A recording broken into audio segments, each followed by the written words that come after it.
But what's interesting is I learned so much from everything I perceivably failed at this year. And I think being flexible and adaptable and coming back to my presence is what has really helped me navigate those failures and navigate those hard times. Like, I feel like this has been the year of super high highs and super low lows. And it's just like riding that wave, riding that roller coaster as a human is very interesting, but it's been an adventure, and that is why I call this podcast Alignment Adventures. Welcome to Alignment Adventures. This is a podcast where we explore what it means to live a fulfilling, aligning, and present life. I'm your host, Lindsay Tanner, and I am so grateful that you are here.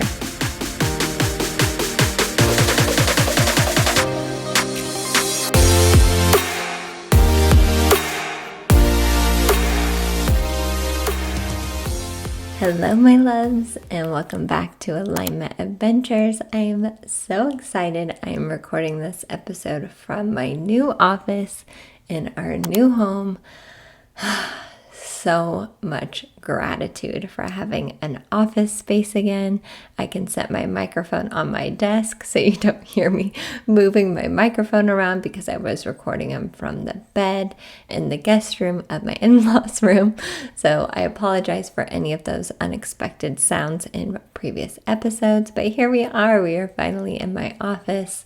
Go and check out my Instagram if you want to see a sneak peek of the office space. And also, I just uploaded a video to my YouTube channel just showing some clips from us moving in, and I share some insights of what I've been going through moving in, which I'm obviously going to share on here as well. But you can kind of get a visual of what the space looks like, because I know if you're like me, I'm a little nosy and I love to see people's houses.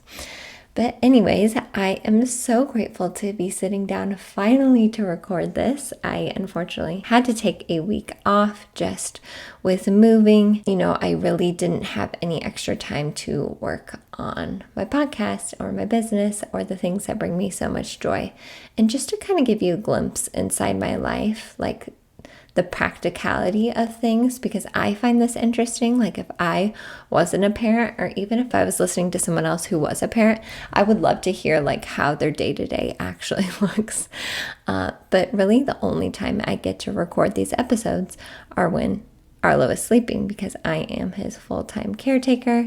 Stephen is home sometimes during the week. He works from home like 2 days a week, but obviously he's still working, and I am his full-time caretaker. So I record my videos and my podcasts when he is sleeping. And the past few weeks, I have been painting and moving things and organizing things. So I haven't had time to sit down and record an episode, which, not gonna lie, hurts my heart, because I absolutely love coming on here and sharing my heart and my ideas and my soul with all of you. But that's just how life flows sometimes. And it's a perfect lead into today's topic, because I really want to discuss what it means to be flexible and adaptable and truly practicing patience, aka practicing presence. So those have probably been like the biggest themes of this year, are being adaptable, flexible, and practicing patience / presence. Such big lessons that I'm continually learning again and again and again. And I just want to remind you, if you think you've learned a lesson and it comes back up, there's nothing wrong with you. That happens to me all the time. I think I have learned something and integrated it and embodied it, and it comes back up again to learn it on a deeper level. And that's okay. It's beautiful. I need this reminder as well, but just like stepping back and seeing the beauty of the challenges or the lessons that you're going through is such a powerful way to look at your life. Like, not that victim mentality of, oh, this is happening to me. Why is this happening to me? I never get a break, blah, blah, blah. All these bad things keep happening. Instead, shifting it to the perspective that you get to choose on this is happening for you, to help you grow, to help you learn something, to help you realize something, to help you remember something. That has been probably the most powerful thing I have shifted in these past few years. So that has obviously been a huge lesson for us as we've gone through this journey / adventure the past 6 months. We have been kind of nomads, right? Since June when we left Phoenix and we tried our hand at RV life. I'm not going to rehash that because I mention it all the time. You know, there's a podcast episode and a video if you are interested. And we've just kind of been floating around, living with my in-laws permanently, but also just kind of like figuring out our next steps. And finally, we are grounded. We are settled in our new home, and I'm so, so grateful. But throughout this journey, we have obviously had to practice being super adaptable and flexible. And, you know, I credit my dad to reminding me of this, but he said the other day, he's like, man, you guys are like chameleons. Like you change so fast, like depending on what situation you were in. Like we were all in on RV life until that didn't work out for us. And we realized that it didn't work out for us. And then we were all in getting back here to the Midwest and settling down and all of that. And I just want to say, like, being adaptable and flexible is not always easy, but there's also so much release and so much openness and so much relief that comes with being adaptable and flexible. And I just want this episode to serve as a reminder to you, if you are like tightly gripping on to something in your life, whether it's a routine you've been sticking to, or a circumstance that has happened to you, or something that you really wanted to happen that maybe isn't flowing right now, or did flow to you, but you're not enjoying it as much as you thought. Like, just loosen your grip. Loosen your grip. Feel that release in your body as well. Like sometimes I realize how tense my body is throughout the day. And that is why I stretch in the morning and at night. Those are pretty much non-negotiables for me, even if it's like for 3 minutes, because we can hold so much tension in our body just from like the things we're experiencing, because we're resisting the present moment. We're resisting what is flowing to us in this moment. So as always, I want you to practice love and compassion with yourself as you are practicing embodying patience and presence and adaptability. It's not always easy. Really, with all of these things, they're not always easy. They're simple, but they're not always easy. Hence why I come on here and talk about them. All right, so I think it's always useful to give some practical examples of things I've been flexible on, and there are probably so many that I can mention, not to mention just like my day-to-day in general. Like I used to have a full-time job, which obviously I'm so grateful that I don't have anymore. Like that job just didn't align with my soul. But now I'm taking care of Arlo full time. And if you've ever taken care of a rambunctious, energetic toddler before, you know what that is like. And I'm so grateful. Like that's the thing. Each of these moments have such like dichotomy to them.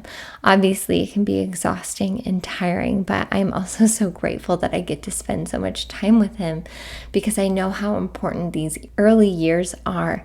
And I just try to show up as the best mom that I can, not perfectly, like not obsessive about it, even though I can feel my mind wanting to be obsessive about it, but I just try to like be there for him and love him and just keep him safe so he can explore, because that's what he wants to do. He's curious and wants to explore everything, and I want to foster that as much as I can. So back to practical examples of being adaptable. So obviously my day-to-day, my schedule looks very different than it used to. I used to get up and go to the gym and work out every single morning, and I loved that. That was such a beautiful part of my morning routine. I love starting my day that way, and that does not happen anymore because a lot of times I'm getting up just before Arlo is getting up because I'm tired and I need rest. Especially nights that he like is sick and getting up a lot. That just happened for the first time last night. You know, again, being a parent is just a huge lesson in being flexible. But I'm usually getting up early and either like working in the morning, getting some of my work done for the podcast for my business, or I'm getting up just in time before he is getting up. So I don't have time to work out anymore, but what I've been doing recently, which I have not been doing since we've moved, but that's okay because moving in itself is a workout, is I just get in like a short 10-minute workout, like lift some weights, because that is what feels really good to my body right now. for like 10 minutes when he is napping. So that's typically in the afternoon. And so many gifts have come from that, because now that I'm doing it in the afternoon, it kind of helps with that afternoon slump. I don't know if you ever feel that way, like after lunch, like kind of low vibe, low energy. I know I felt that before, especially when I had a full-time job. Well, working out in the afternoon now helps with that afternoon slump. So again, I could have held on so tight, and I probably did for a while there, and I was sad about not being able to work out in the morning, but now I work out in the afternoon, and I don't even do it every day. Sometimes Arlo and I will just go for walks, which is also something I have to be flexible on now, because he wants to get out and walk himself, which takes a lot longer than me pushing him in the stroller. But it's just like a continual lesson again and again and again of being adaptable and flexible and just being present. And something I want to mention here, like surrendering and then releasing things, like releasing that tight grip you have onto what you expect to happen in the moment, can feel so good. Like just think about how good a release feels, like when you sneeze or when you set something down. Or I feel weird saying this because I know people that listen, but like even during sex, like release feels so good, right? So like when you are metaphorically, energetically releasing something from your awareness that you've been holding on to so tightly, it feels so good. Like I can just feel it in my body even as I'm talking about it. So that is why I'm talking about it here on this episode, and that is why I'm giving you practical examples and hopefully inspire you to just kind of like gently audit things in your life that you're holding on to, or gently consider how you can be more adaptable and flexible in this season. And there's so much beauty that can come from that. I keep joking recently that I feel like I've lived like 1,000 lives already in this lifetime. I've done so many different things, like not even just with my career, but in my career, I was a junior high science teacher. I even dabbled in being a kindergarten PE teacher because they needed someone to fill like a few sections of that in my first job in Arizona. I was a math teacher for a little bit. Then I was a curriculum specialist and a subject matter expert. Now I'm technically a stay-at-home mom, but I also have my own business. I dabbled in network marketing.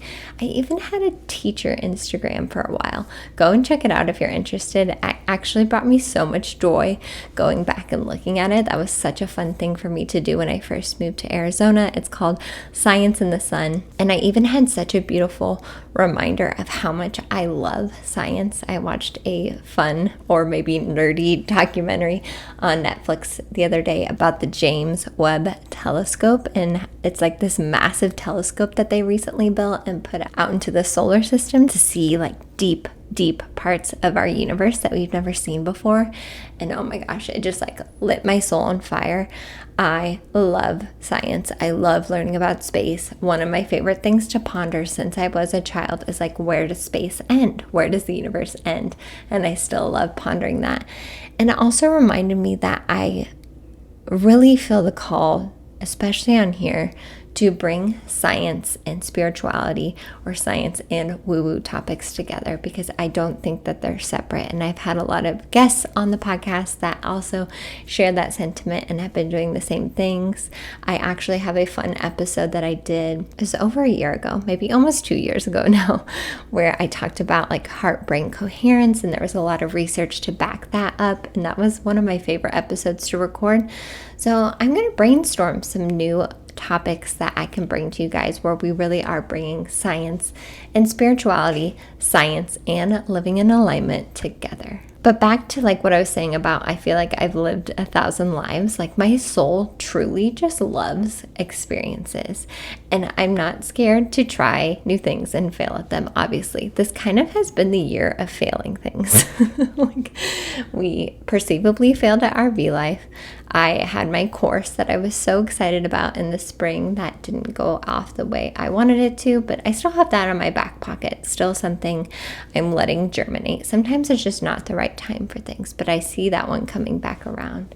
What else did I fail at? Oh, I tried to enter a contest to win a free retreat. I posted on my Instagram, which I actually ended up learning so much about how I can edit reels in a different way. So again, a beautiful gift of something that I tried to go after and perceivably failed at. I mean, it's not a big deal. Someone else won. You know, what are the chances of winning a giveaway? But I wanted to throw my hat into the ring. But what's interesting is I learned so much from everything I perceivably failed at this year. And I think being flexible and adaptable and coming back to my presence is what has really helped me navigate those failures and navigate those hard times. Like, I feel like this has been the year of super high highs and super low lows. And it's just like riding that wave, riding that roller coaster as a human is very interesting, but it's been an adventure, and that is why I call this podcast Alignment Adventures.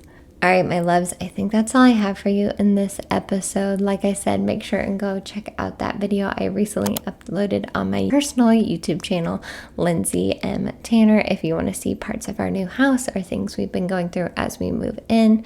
I also have a YouTube channel for the podcast where I post the videos from interviews. Like when I interview someone, I will post the Zoom recording that we recorded so you can see our faces.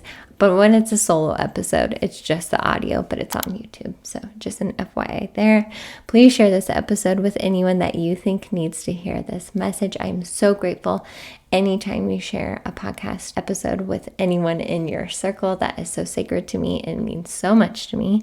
If you have not yet, feel free to leave a review and rate the podcast either on Apple iTunes or on Spotify. But I'm just sending you all so much love, all the highest vibes, and I am so grateful to be back with you in the podcast space, in my new office. I have so many beautiful things planned for this podcast, for my business, for my YouTube channel, beautiful yoga flows I'm going to film in my cute new yoga space. So many fun things. So thank you for being here with me. And of course, I will see you in the next episode of Alignment Adventures.